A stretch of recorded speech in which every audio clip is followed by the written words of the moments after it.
share from a story in the Bible of Samson and Delilah, and just bring out some of the red flags that we see in that story. The story of Samson and Delilah we can see from Judges chapter 13 to chapter 16.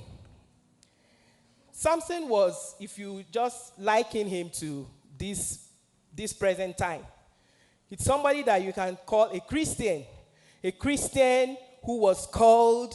He had the calling of God upon his life into ministry, and he knew what it was. There were some enemies against the nation of Israel, and God called him specifically to strengthen him, to give him power to overcome those enemies. And actually, he was doing the ministry. He was doing exploits. The strength came. We see it recorded in the Bible that he killed 1,000 people just with the jawbone of an ass. So he was operating in that ministry. But there was a major red flag. He had major character flaws. Samson was that man that everywhere he went, he was always seeing women. Now, a colleague of mine some years ago was telling me that one day, he and his wife, they went out.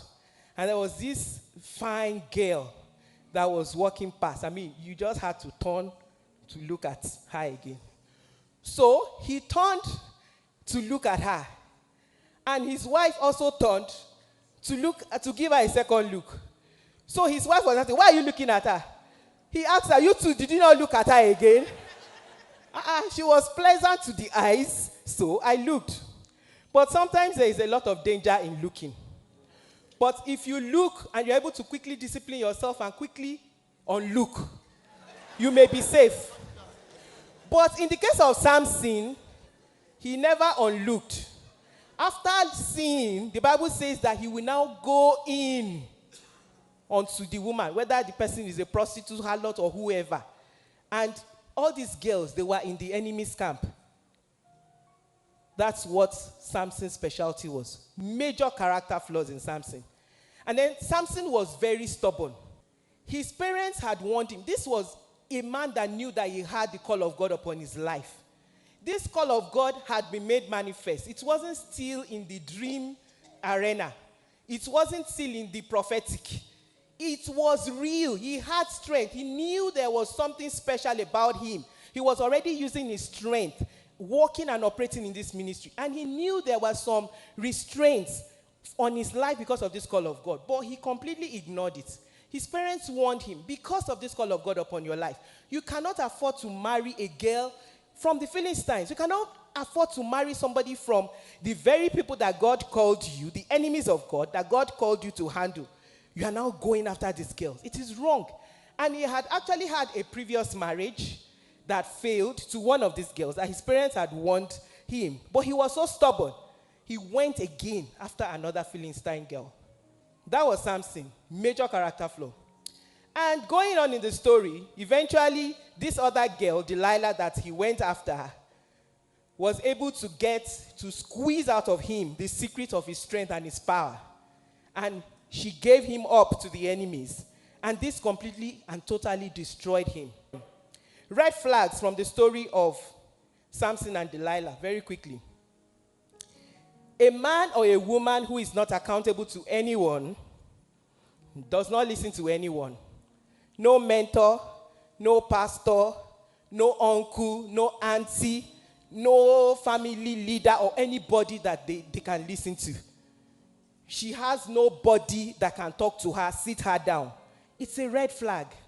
Because you are going to have issues that you need to escalate at some point. It's a red flag, and there's nobody to go to. There's nobody that can talk to him and talk to her. If she doesn't respect anybody or he doesn't respect anybody else, do you think he's going to respect you? He may be pretending or she may be pretending to respect you now because they want to get that ring. But after, the true color is going to show. It's a red flag. And then someone who is not a Christian, that is a red flag. Like Samson went to the camp of the Philistines to get married to somebody. It's a red flag. 2 Corinthians 6:14. Don't be unequally yoked with a non-believer. It is very, very clear. I don't want to overemphasize this, but I have seen too many examples. Friends family, people that I know I'm close to, and I know the kind of pain they went through just because they got married to somebody who is not a Christian and they are Christians. Please, let's not do it.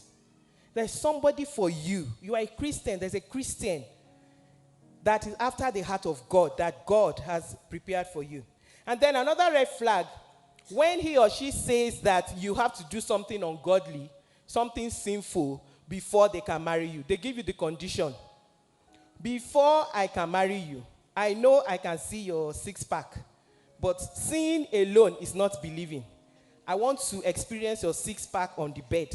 After that, I will know whether I will marry you or not. That's a huge and major red flag. Bro, run for your life. Sis, run for your life. Or the person is putting too much pressure on you.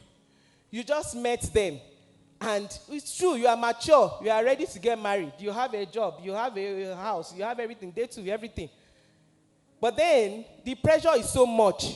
It's like they're just saying, let's get married now. Let's get married now. Oh, let me meet your parents. Oh, no need to meet them. Oh, but your auntie lives in the same city. At least let me. No need to. Let's just go to the court next week and just get married. That's a red flag. It's sounding as if this is not real, but these are things that happen all the time. People put pressure, undue pressure on people to marry now. It's a red flag. Or they just want to take over your whole life soon after they meet you. They want to know eventually they will know it, but when it is too quick, they want to know everything. You take her out for a date, and she's asking you, I need all your passwords. The password to your cell phone, the password to your iPad, the password to your email. I even need the one for your work email too. But that was what this girl, Delilah, was doing to Samson. She was putting so much pressure on him to get that information out of him. That's a red flag. It's a red flag.